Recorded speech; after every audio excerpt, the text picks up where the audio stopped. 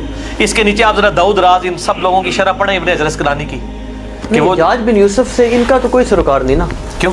حضرت امیر معاویہ رضی اللہ عنہ سے کیا سروکار ہے؟ میں آل امیہ ہے نا، میں یہ بتانا چاہ رہا ہوں کہ ابن عمر رضی اللہ تعالیٰ عنہ جو پوری زندگی امت کے مفاد میں اپنے اعتبار سے آل امیہ کا ساتھ دیتے رہے، بالآخر ان کی شہادت آل امیہ کے ہاتھوں ہوئی ہے، ان کو بھی انہوں نے معاف نہیں کیا، ٹھیک ہے۔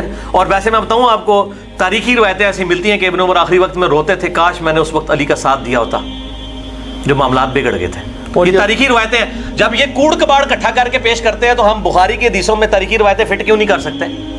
ایک اور بڑی شخصیت جن کی شہادت ہے حضرت عبداللہ بن زبیر رضی اللہ عنہ، یہ بھی حجاج ابن یوسف نے کی، صحیح مسلم میں موجود ہے کہ لاش ٹانگ دی، عبداللہ ابن زبیر صحابی کی لاش ان لوگوں نے خانہ کعبہ کے دروازے پہ ٹانگ دی، اور ابن عمر وہاں سے گزرے اور کہا تجھ پہ سلام ہو اے عبداللہ، میں تجھے منع کیا کرتا تھا اس طرح کے معاملات میں۔ یہ عبداللہ بن زبیر ثابت ہے؟ جی صحابی ہیں، صحابی ہیں، حضرت ابو بکر کے نواسے ہیں، حضرت عائشہ کی بہن اسماء بنت ابی بکر کے بیٹے ہیں، اور حضرت زبیر عشرہ مشرہ کے بیٹے ہیں، ٹھیک ہے۔ عبداللہ ابن زبیر کو عام آدمی ہے، انہوں نے بھی بیعت نہیں کی تھی یزید کی، یاد رکھیے، 9 سال انہوں نے بھی خلافت قائم کی ہے۔